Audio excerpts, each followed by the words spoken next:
All right, so we'll get started. Matt's at the brewery, so yeah, we'll get started. So thanks for joining us today. Obviously, we're going to record this one, so it will end up going up onto the website. But so I'm Nigel from We Love Craft Beer Education, and of course we're promoting South Coast Ale Trail. And we've got joining us. We've got Evan from the Beer Drop. Thanks, Evan. We got Maddie from Longstocking. Thanks, Matt. G'day. And we've got Matt, some of our regulars. We got Nathan, and we've also got Simon. And just turning up at the very last minute here, we've got Steve. Hi, fellas. Also a mad craft beer nut from the local area. So thanks everybody for joining us.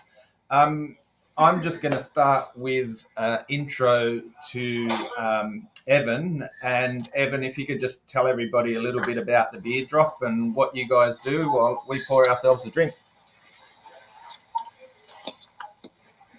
Yeah, sure. Sorry, I've got my young fella here. So in about 16 and a half years, he'll be taking over the Beer Drop. So what we do, we're an online solely indie craft beer bottle shop, and we particularly love supporting smaller breweries. We do stock your big boys, your well-known guys, because there's obviously the demand there, but we really love supporting the smaller breweries, and South Coast is a perfect example. Awesome destination with some really fantastic breweries along the way. So yeah, look, it's just it's a bit of a no-brainer for me in terms of what we're doing as a business, supporting the little guys. That's what it's all about. Yeah, terrific. And give yourself a plug too, because so with your service, so you do subscriptions, but you're also a little bit different than some of the other groups where they only do a subscription service. You also do what you call your builder box thing. Just explain that. Yes. So the business started out as we were just purely subscription and gift packs, and it's evolved a little bit. So we have added in the builder box section. So there's pretty much freedom to do everything. You can pick and choose and make your own selection. We do our monthly curated boxes, which you can subscribe to, or you can kind of pick up as you wish along the way. We've got a whole bunch of gift packs which we're expanding all the time, and we do our advent calendars towards the end of the year as well. So really looking to cover all bases and sell lots of indie beer. Yeah.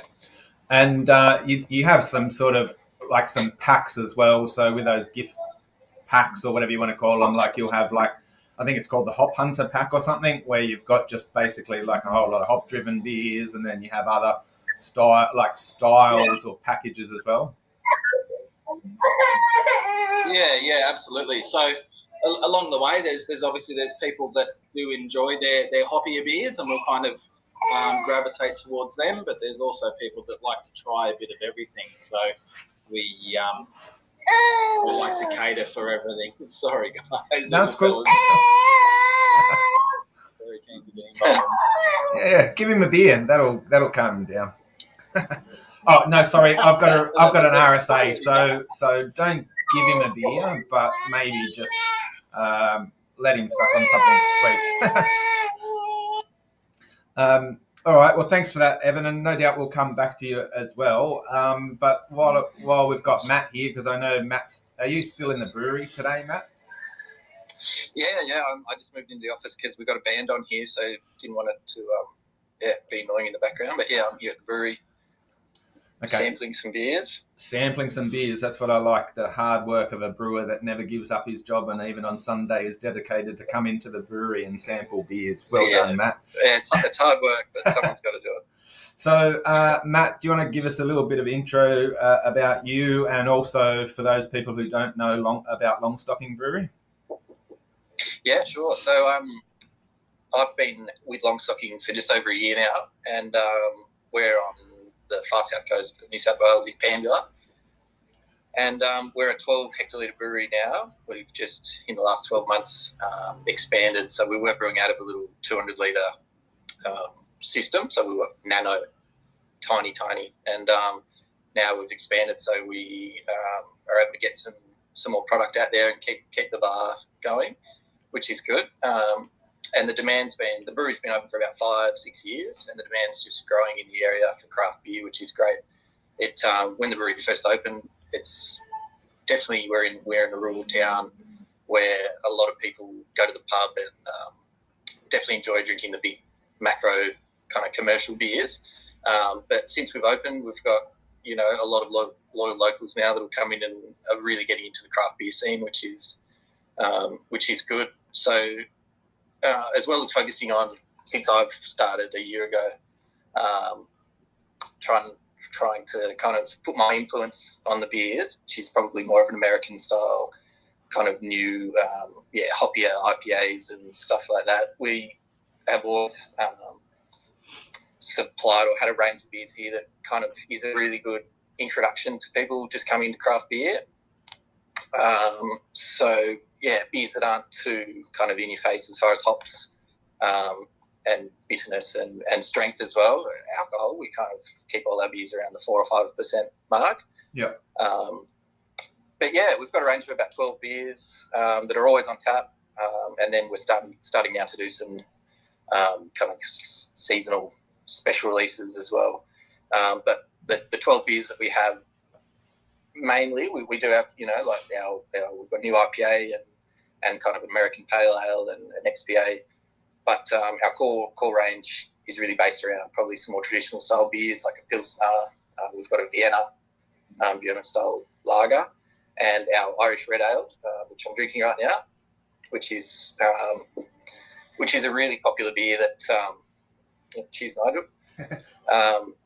because it is a really good kind of I suppose entry into a craft beer. A lot of people come here and try that beer, and it's obviously got quite a bit more flavour than the kind of commercial beers they've been drinking, but it's not too in your face. It's a really approachable beer. Absolutely. And I've got one of those to try, which I'll get you to talk us through. But just in terms of Longstocking, I know like Nathan's been there, and obviously we're local. Simon hasn't, and I don't know if Evan's been there or not. But like just the venue itself, I always say like it's sort of the venue itself is sort of like the perfect cosmopolitan place to go, because unlike a lot of the like your city breweries where it's really industrial and heaps of stainless steel and like heaps of dudes with beards in there, like no, this place is like it's a real family friendly atmosphere. The stainless is really pretty well hidden out the back. It just looks like a bar. There's lots of nice greenery inside. You've got out the back, like today on a Sunday afternoon, you've got your music playing on the deck, and then down the back in this grassy space, you've got like your outdoor garden where they play cricket and all sorts of stuff. It's a real, like in terms of it being a brewery, like it's probably the furthest removed from that concept of a stainless steel brewery that you're going to see, really, isn't it? Yeah, we're so lucky where we are. It's such a great kind of area precinct that we're in at Oakland's barn. There's a cafe, there's a big event centre, there's a garden centre. So yeah, it really is somewhere that's a little bit of a destination now. People, there is so much here. We've got a big animal barn, so during the school holidays there's heaps of animals and pony rides and stuff like that. So it really does cater for the family to come and kind of have a day and spend a few hours here and have lunch and a few beers. Yeah, great food too. For sure. Great food, wood fire pizzas, fresh oysters out of Pambula Lake. You can't get much better, really. No, that's good. I'm pretty spoiled here, especially on my lunch break. I definitely put on a few kilos since I started with the awesome food at the brewery. So it probably doesn't help that I have a couple of beers on knockoff as well. But. Yeah. And in terms of the styles, again, like as you said, it's a pretty wide variety of styles there. 7 beers on tap. 12 beers on tap, and they're all sort of under that or around that 5% mark. And some of the ones which which I'm a real fan of, that probably a lot of other breweries might not do. Things like the Vienna Lager and your dark ale, they're really nice malt-driven beers, but still really easy drinking. Not like, no big bold flavors, just really sessionable beers. Yeah, for sure. And that's always been the goal, is to kind of provide beers that are pretty approachable to everyone, that are not only easy for someone who's coming at craft beer for the first time, but also enjoyable for someone like yourself who obviously is a bit of a, craft beer nerd. So, nerd. Come on, you can say it, mate. You're amongst friends. We're all craft beer nerds. Yeah. Well, I think like in the kind of what's going on with craft beer, I mean, a lot of people, from what I've seen, are coming back around to the lagers, pilsners, and I think if you can do them really well, then even craft beer drinkers who are used to their big IPAs can really enjoy a good quality pilsner and a lager. So that's kind of our goal as well, is to just really try and nail the quality of the beer, not so much produce beers that are massively hoppy and up in your kind of like high 9 to 10% beers. Although I also enjoy those. It's good. Your dark ale, that's always been one that you brewed right from the onset. And I think it's the first Longstocking beer that I had. Yeah. I've always enjoyed it. It's one of my go-tos when I go there. That and the Irish red ale. So I do like the maltier style of beers. And hashtag malt's where it's at, baby. I'm actually. I'll be honest. I don't drink a whole lot of the red ale, but it's funny just cracking one now. I'm actually really really enjoying it, which is good. Well, let's talk about that Irish red ale. We've got a couple of real. So normally when we do this session, Matt, we're breaking it down to a style. We look at one particular style, and we have somebody that brews that style, and we really nerd out on the style. We go BJCP guidelines, the whole thing. We won't quite go that far with this one, but tell us your take on the Irish red ale, the style, and also what you've brewed, with this one, and how close it is to what you consider the sort of the guidelines, or whether you've pushed it a little bit. Yeah. Okay. Well, so it is. Yeah, as I said, the kind of aim with this beer, I suppose, is to provide a pretty easy drinking, well balanced beer. Obviously, it is. It leans towards the malt profile and trying to kind of show that off. So with our particular recipe, we've used. I've got the recipe in front of me just because I thought you might test me. But, well done. It's about 80% of Golden Promise, which is just a pale ale malt, and that's where you get the really nice biscuity kind of pale ale flavours. And then obviously beef that up with we've got about 10% of caramel malt, which English Simpsons is the brand we get, and that gives it a nice caramel colour, and also adds to the flavour as well.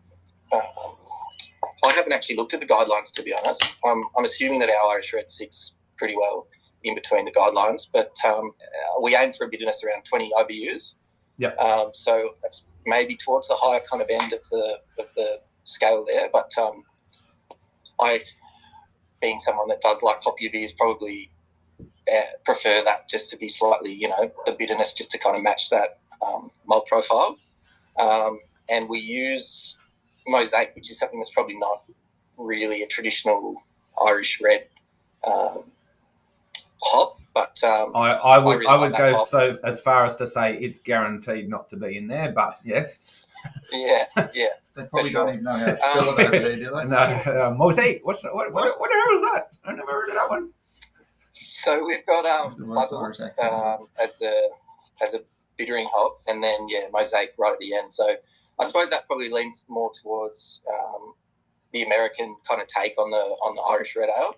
And I did do some reading just to kind of get my head around the origins. And obviously it originated in Ireland, but obviously they didn't call it an Irish red ale. They just called it a red ale.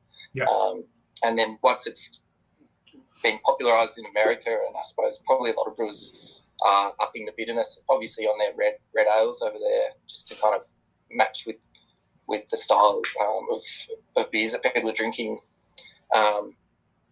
It's become, popular again in Ireland, and they've kind of taken it back, I suppose. Right. So yeah, our beer is probably, it's definitely balanced and easy drinking, but yeah, obviously a little bit more bitterness as well, a bit more of a hop profile. Yeah, so it comes in again. It's about 4 point. I can't give me my glasses. Was it 4.2 something? 4.8. 4.7. Oh, 4.7. 4.8. Okay, 4.8 on the can, so 4.7-ish. Yeah, so I mean, one of the things with Irish beers which surprised me when I was looking into some of the styles, so like Irish Stout, Irish Red Ale in particular, is the low alcohol content, because we all think the Irish drink a lot, and they probably do, but part of that is because if you have lower alcohol beers, you can drink more of them. So, like they don't drink imperial stouts because you couldn't sit around in a pub all day drinking imperial stouts, but you can sit around in a pub all day drinking, an Irish stout because it's only, 4.5%, 5%. So that was one of the key aspects that I remember with the Irish ales. But the other one is also the dryness. So unlike, like an American stout, which has that sort of high hop bitterness that finishes off, often will still be quite sort of sweet and clory on the tongue, the Irish stouts are very dry and finish sharper. Same with the red ale. That's another characteristic of the style. How do you get the beer to finish up clean? It's not a lager, it's still you're using an ale yeast. So how do you get the beer to finish up clean on the palate and dry? What are the characteristics of the brewing that bring that aspect to it? So this beer finishes at 1010 gravity. So that's one aspect, I suppose. It's not finishing higher, that like you said, a lot of kind of American reds and stouts obviously finish with a lot more residual sugars in the beer to kind of balance that big bitterness. So down at 1010, it obviously could be a lot drier, but I think with this beer that's kind of works pretty well. And the other aspect is bringing the pH right down. So when I'm brewing, we'll acidify that mash down to about 5.1, 5.2. And so as it ferments out, that pH will drop down to about 4.15, which is which also kind of helps with that dry mouthfeel and kind of dryness of the beer.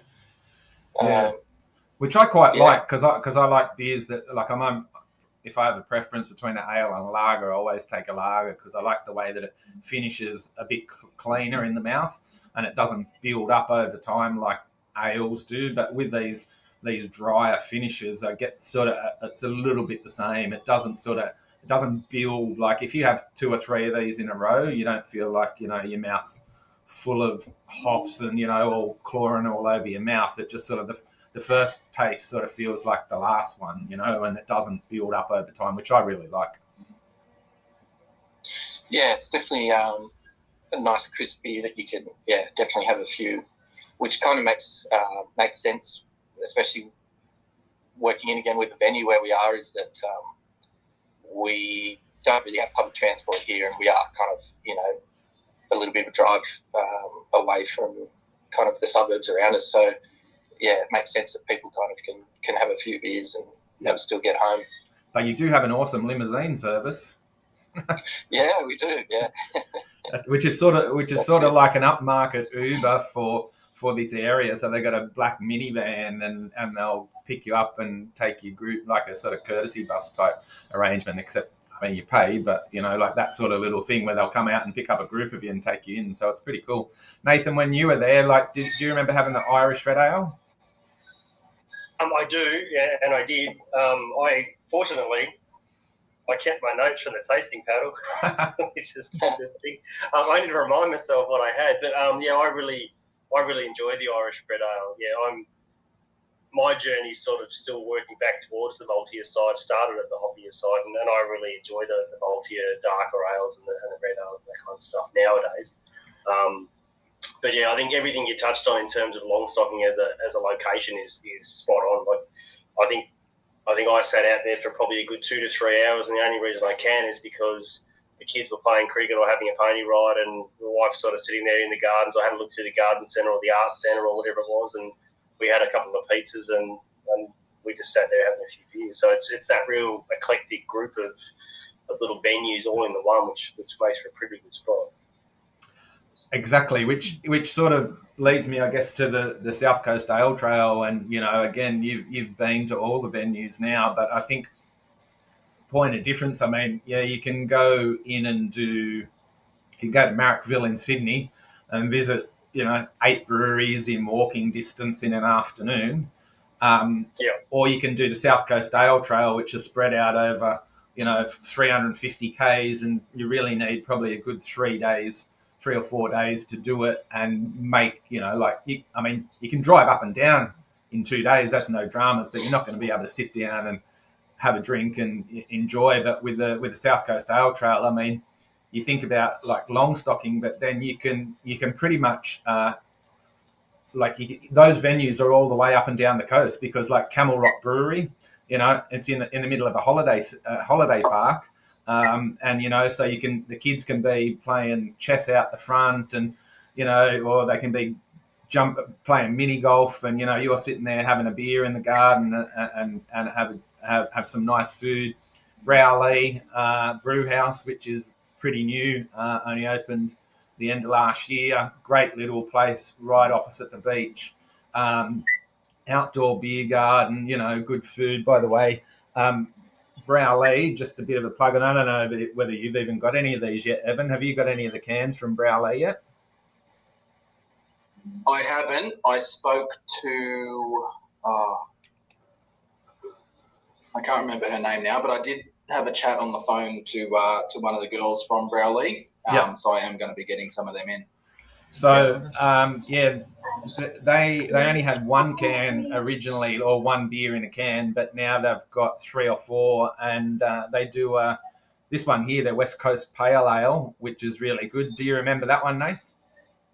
Sure do. Yeah. I think that was I think I stopped in there on the way through for lunch on the way down the coast. Yeah. And so obviously didn't have too many because I was still towing the boat. But that was the standout of the. I mean, they were all good, but that West Coast Pale Ale was a standout for me in the tasting paddle that I had. That's for sure. Yeah, well, again, great venue.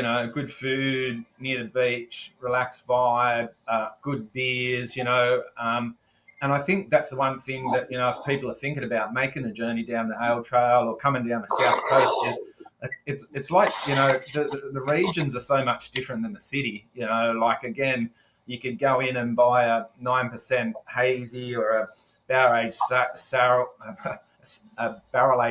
or something like that in Grifter or Waywood or whatever. But you're basically in like a little tiny town, and you're squashed in, and then you got to walk around the corner and find a park and all that sort of stuff. Whereas here, it's really cruisy, like the South Coast, for those people who haven't been here. The whole thing's just like being on holidays the whole time. So, whether you're dropping into Browley or Longstocking or Jervis Bay Brewing at Huskisson, that's another great one. That's okay. They're about to like quadruple their size too.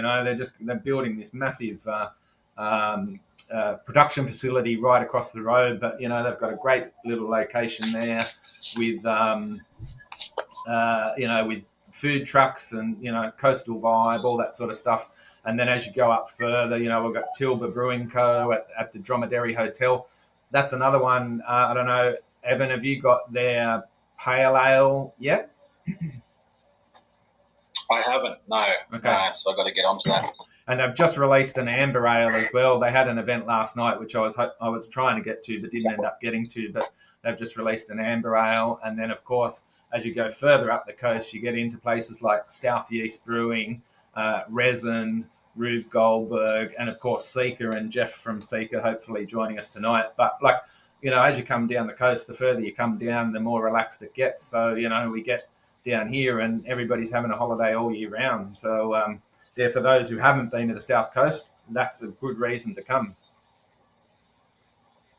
I think I'm kind of blessed that there's sort of four of them around me. Like Seeker's 500 metres from work, and Rubes and Resin are 20 minutes drive. I literally had lunch at Rube Goldberg's today, and I had lunch last weekend at Jervis Bay because we drove down to Huskisson. So those ones that are within reach of me are an easy, hour and a half maximum away. Those ones further down the coast, as you said, they get a bit more relaxed, and it certainly gets more of a location sort of spot. But they're great spots individually. Yeah. In their own way. So are you going to say Evan? Oh, sorry. Yeah. No, they sound fantastic.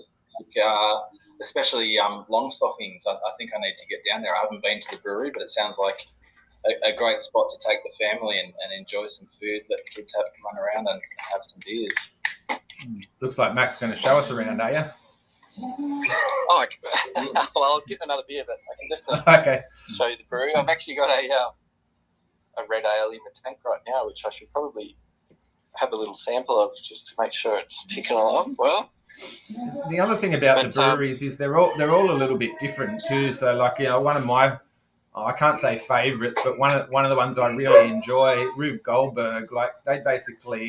Nearly everything they brew is a lager, but they brew some amazing stuff. Like even their pilsners and they do Kolsch's and they do Viennas and they'll do Schwartz beers and they do Gozes and just a really amazing assortment of beers. And it's the venue's quite small. They're just expanding as well, so they're actually taking over the place next door and going to put in a kitchen and all that sort of stuff in there.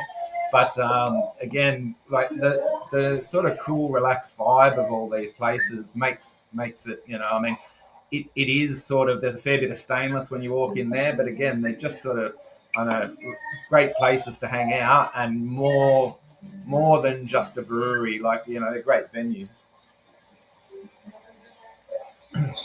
So Matt, were you gonna add something to that? I was just saying that, the kind of I love this idea of the sail trail, and obviously being quite a stretch, the pace that you do it in a few days really probably kind of aligns with the vibe at each of these. I've been to quite a few of the breweries on the trail, and like you're saying, you're not right in the city where obviously you could walk to 8 breweries, in an afternoon. But when you come here, you can spend 3 or 4 hours at a lot of the breweries. I know I was up at Jervis Bay not long ago, and spent a nice afternoon at that brewery. It's got a very similar cruisy vibe there, where the kids can run around outside, and it just kind of works really well, especially if you did want to take a few days, and make it a bit of a holiday. Yeah, well, I think that's what we're sort of trying to encourage people to do, because, you don't, most people if you're coming from Sydney, when we moved down here to the South Coast and we said we're going to Merimbula, they're like, where? People from Sydney, they know Wollongong and Newcastle and everything north, but beyond Wollongong, they don't really have much sort of concept of what's down there. They've heard of it but never been. So if they're going to jump in the car, spend a week and just stretch it out and really enjoy it, because there's so much to see and do. And one of the other things with the ale trail that we're starting to do now is we're filling in the gaps between the breweries, but also with a whole lot of other things to do, so giving people experiences. So don't just drop into the brewery, but while you're in Bermagui or wherever you are, go swim at the Blue Pool in Bermagui, and there's lots of other things to do along the way. So and now we are just being joined by Jeff Argent from Seeker Brewing. Hey, how you going, Jeff? Yeah, pretty good. That's good. Thanks for joining us. Thanks. And Jeff, how are you? Good. How's everyone? Doing fine, mate. We're a couple of beers in, so we're starting to loosen up a little bit. Oh, that's good. And you've got a event on today. You're at a tap takeover. Is that right? Yeah, I'm about to head in then after this, so yeah, it's good. So you're not at the brewery. It looks like you're at home, are you? Yeah, I'm just at home. Yeah, I had a few things on today, so yeah. No worries. So while we've got you, then tell us a little bit about Seeker Brewing and perhaps where it came from and what's happening there now.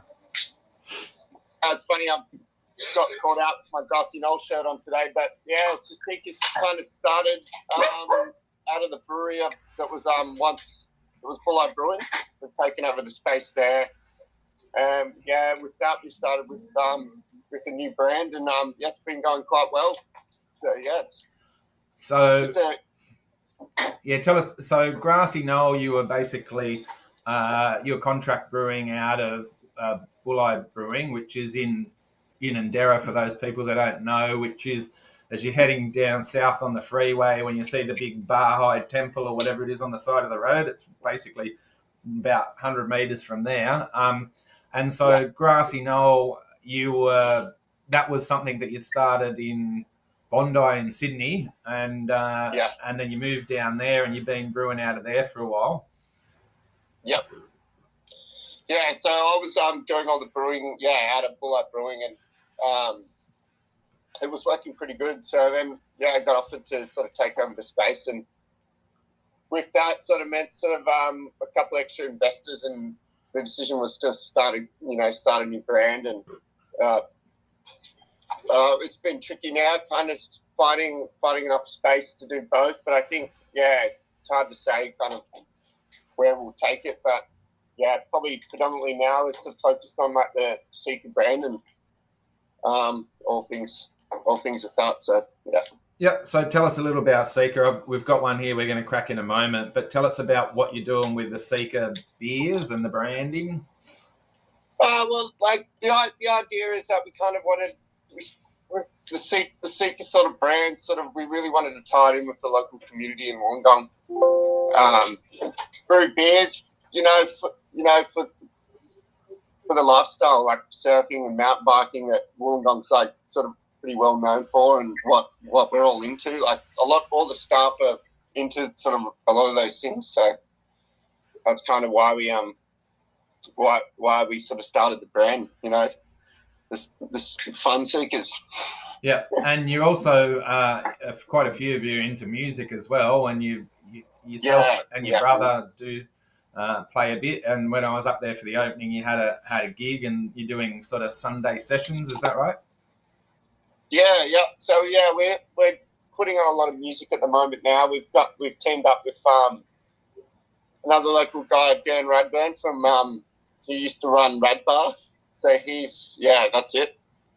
So he's putting on a monthly event, and then in between that, we sort of myself and other musicians I know, doing as many gigs as we can there, really. Yeah, and you've got some food happening there as well now. So you've got the mandatory wood fire pizzas happening.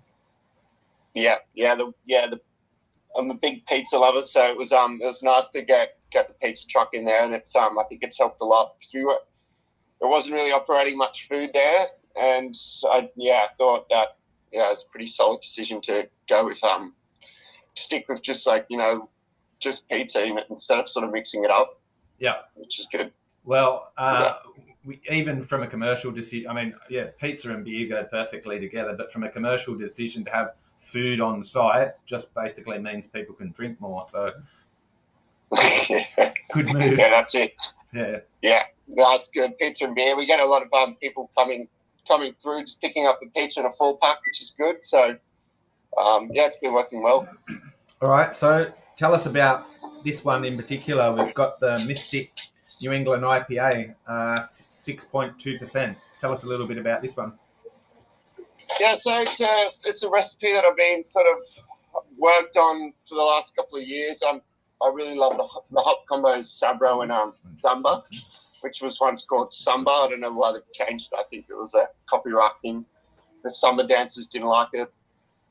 But so we used that combo with sort of a hazy malt recipe that we we've been enjoying brewing for a while now, and it's been working well. We just took out a gold medal for it at the AIBA Awards. So yeah, well done. Pretty stoked. Awesome. I think how many beers did you put in? We put in 5 beers. It was the first 5 beers we brewed at Seeker. So for all to get like a medal was quite pretty blown away, because they're pretty much first recipe brews. So you're always tweaking little bits and pieces here and there as you go. But yeah, to get for the first recipe to come out good is pretty happy. Yeah, excellent. So we're going to crack this one, give it a pour. And so tell us about some of the other styles and other ones that were award-winning beers.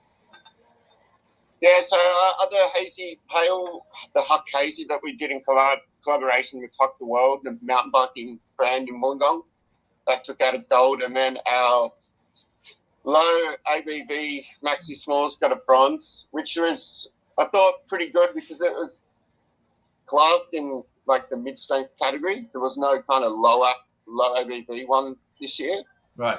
Which so I think it got scored pretty heavily against that. Obviously, being such a low ABV, there's no mouthfeel of body to it, not much, So yeah, it did quite well. And then we did a fresh hop pale ale with Centennial from Ryefield hops, and that took a bronze as well. Excellent. And the rad beer that you had there, that took bronze. That was probably a tricky one. We deliberated a lot on what style we wanted to put it through, but yeah, we ended up going for summer ale because it's just a low hop pale ale. Yeah. So again, bit of a represent for the South Coast. So that's an awesome thing to be able to do from this part of the world. Is obviously Ryefield hops are just up the road here in Bemboka from us, and they've been, I think it was last year their third harvest or second or third.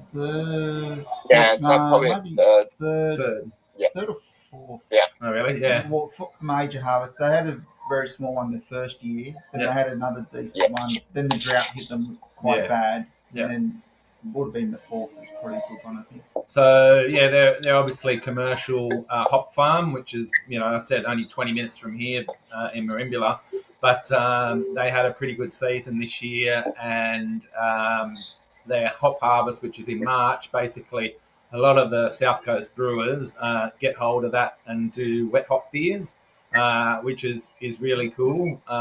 Did you do one this year, Matt? No, we didn't. No. Did you get any of their hops at all? Or? Yeah, we definitely use some of their hops in some of our beers, but definitely looking at the future to do something specifically with their hops that we can kind of release as a bit of a collaboration, which would be good. Yeah, so I'm actually pretty keen to get a bit of rivalry going between all the breweries on the South Coast in March each year, and have when the fresh hop harvest comes. So down in in Beechworth, where Bridge Roads is, every year they have the hop harvest, and so they actually do it. I don't know if you've ever been to Bridge Roads, but in the car park out the back, which is a pretty big car park, they get like all the local brewers come and set up, because it's in the high country there. There's like about 8 or 9 brewers, and they all come set up there, but they all brew a beer specifically for the Hop Harvest Festival. And so that's their Hop Harvest beer. And so they're not all the same style, but they just brew a beer for the Hop Harvest. So that's their one-off release. It happens in March every year. All the breweries there. I want to get something happening similar to that on the South Coast Ale Trail. So basically, in March, everybody brews a beer.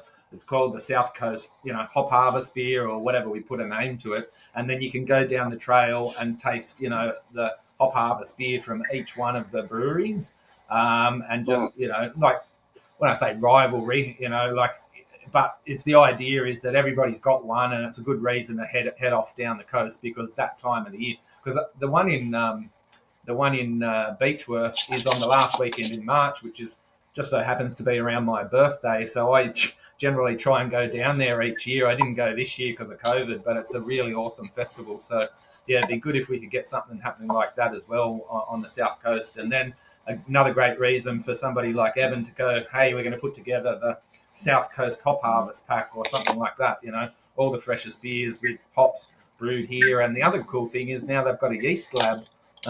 It's up near you somewhere, isn't it, Jeff? Where is that? Mogalai? Yep. Yeah, Mogalai. Yeah, it's in Wollongong. It's pretty exciting. I'm gonna look into start using it soon. I haven't really jumped on board yet. All the other breweries are starting to use it with good results. So I'm pretty excited to feature something a little bit more unique with those guys. Yeah. So, again, another great thing about the South Coast is we can produce our own ingredients, which, again, they don't grow too many hops in Marrickville that I'm aware of. No. All right, so tell us about this one, the Red Ale. Yeah, so we basically, that beer was sort of almost going to become a lager, and then we sort of decided against it because I just knew that I wouldn't be able to sort of lager the beer properly. I didn't just kind of want to make a throwaway lager, so we kind of just took parts of what makes lager such a good beer, and we used like an ale yeast. There's no real dry hopping in it, and we ferment it a little bit colder, and so it gives it that kind of little sulfury sort of smell you get with it. So it just creates that kind of. It's a beer that we sort of wanted just those lager lovers to enjoy when they sort of come to the brew and they don't want anything fruity. Okay, well, the night I had it up at your place, I had about 11 before it, so I don't actually remember this one in order. So I'll have to try it again because it sounds like my kind of beer. I mean, I have had it, but it's been sitting in the fridge since then, so I have to try it again and see what I think. But yeah, cool. Is there anything else you want to? Oh, sorry, just go back to Evan. Evan, so.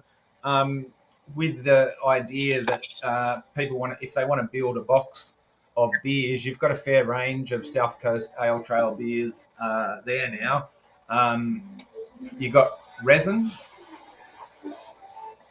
We do. We've got a few beers from resin. They've got a pretty good range going. They've got a nice little core. I'm going to crack the XPA after this. I'm just having the Rubes dry hopped Pilsner, which is a cracker. It's a cracker. It's a cracker. When I was looking at the hops used in it, I knew you'd be squirming a little bit, Nige. Not traditional. No. But it's a beautiful little beer. So we've got a few beers from resin. We've got a couple of the range of Longstocking, and they're selling pretty well through that builder box section. Yeah. Got some Seeker beers. Got some Grassy Knoll beers.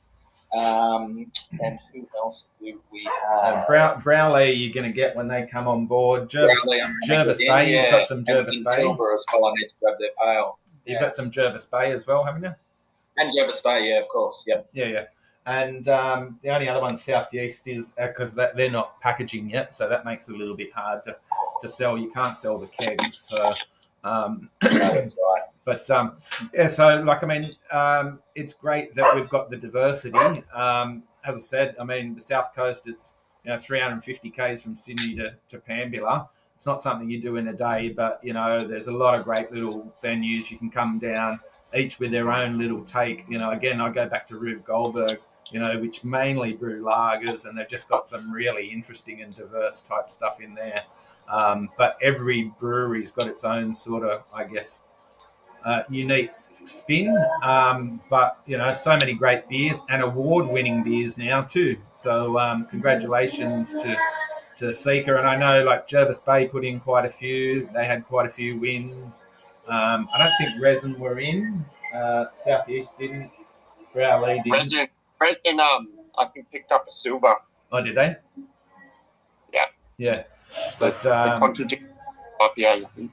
Yeah, but it's great to see, and I think hopefully over time as we build the idea that the South Coast is a place to come and try great beers and fresh beers, and they can get produce, or beers that are brewed with local produce. That will make it an even more enticing thing to do. So Evan, I'll leave it with you. Last chance to plug the beerdrop.com.au with plenty of options there. But you've got the South Coast Ale Trail pack, or people can put together their own packs, I guess.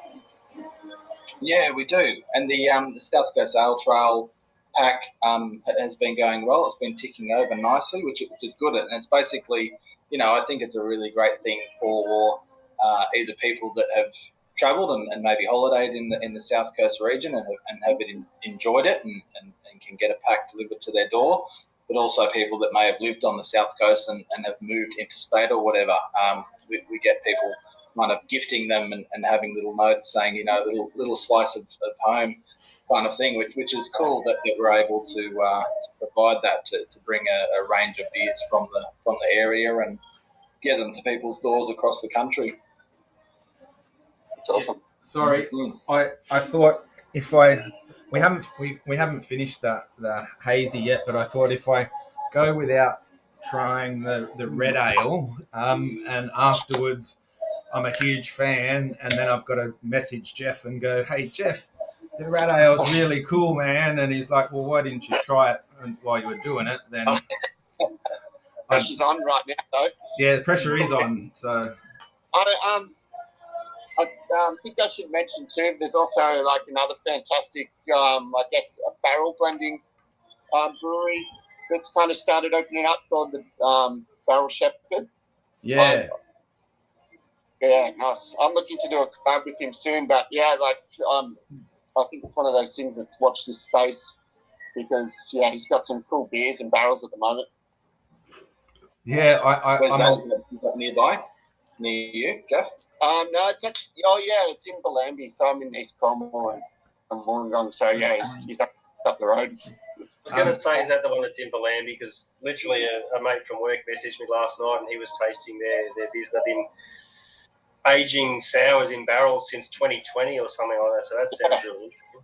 Yeah, no, it's really cool. Yeah. Yeah, I was speaking to the guys at Resin, and they're looking at they're doing some barrel aging stuff with him as well. So I think basically he's only just opened his doors to tap room recently, I think, but his main gig will be his all barrel age program, and he's going to take other people's beer and barrel age them and cut collabs and all that sort of stuff. So that does sound pretty cool. Sorry, just so what's the malt bill on this, baby? We use because we use all Voyager malts at Seeker, and so that the main malt it's called Glorious Schooner, which is one of the sort of main malts that Voyager do. I think it was the first malt that they came out with. So it's based off like an old English varietal. So it leaves a little bit of a sweeter and sort of a bigger mouthfeel. So what's the if you had to put a style on it from recipe to match is what? What do you mean? So what do I call it? Yeah, what style? What the recipe is closest to what style of beer? You know me, Jeff. It'd probably just be safe to say it's kind of like a pale ale. Right. Just maybe a bit more of an old school pale ale recipe, not so much an American style, but if we used the lager yeast and could lager it properly, the malt bill would work pretty good for that too. Yeah, because it's still a bit drier for sure. Yeah, because it's got that nice, bready, malty pick up on the nose initially, and if you were doing a blind testing and then I held that up in front and I didn't know it was an ale, it's pretty clear. It's actually it comes up very clear in the picture, but it is pretty clear. Yeah. So you could be forgiven for thinking it was a lager, and it's clean. It cleans up pretty well. So very drinkable, mate. So well done. Great, thank you. All right, guys. Well, I think that's about it. Unless anybody's got any questions or wanted to add anything, Matt, you got anything you wanted to add? Before we sorry. go, I just want to ask Jeff, when are you going to do a tap Yeah. takeover at the bottom pub? Let's do it Righto. next weekend. Born and bred in Barra, and I'm pretty sure somewhere along the lines we're related. Yeah, if you're in Wollongong, you're related. Right, yeah. No, back along the lines, I am related to the Argents. Oh, really? Yeah. You reckon? Yeah. Oh, that's cool. Who is your mum and dad? Wow. Yeah. No. Sorry? Who is your mum and dad? Yeah. He doesn't remember. I don't know. I'm worried now. When Rob I and left, Jenny Argent. yeah, I left Barra when I was early 20s. So you were Wow. What do you know? Whereabouts are you? Are you out in the arm? No, out Mr. Body. Oh, cool. Yep. Yeah, nice. Do you know any of the Winslows? Yeah. Yeah. I'm Pretty small town. Yeah, I'm a Winslow. Yeah. Sorry. I think the bottom pub's probably one of the best pubs in the country, in my opinion. Everyone has to get there in once in their life. Barra Cup Day, bottom pub at Barraville. You can't go wrong. Trust me. Good. All right. Do a South Coast Ale Trail minibus tour to Barraville. I'm on it, mate. Any excuse to get up there. Yeah. Awesome. Sounds like a plan. All right, guys. Well, thanks for joining us. Really appreciate it. Thanks, Matt, for your time. Thanks, Jeff, for joining us. Thanks, Evan, and of course to Nathan and Simon for joining in. This will be shared on YouTube, so you can at the end. So if you're one of the companies, you can share it around and use it as a bit of PR for you. And of course, if people want to know more, they can go to southcoastaletrail.net.au or thebeerdrop.net.au or to longstocking.com.au or to seekerbrewing.com.au and check it all out. So thanks for joining us and have a good afternoon. Cheers. Cheers, Thanks, guys. Jeff. Thanks, Matt. See you guys. See ya. Bye, guys.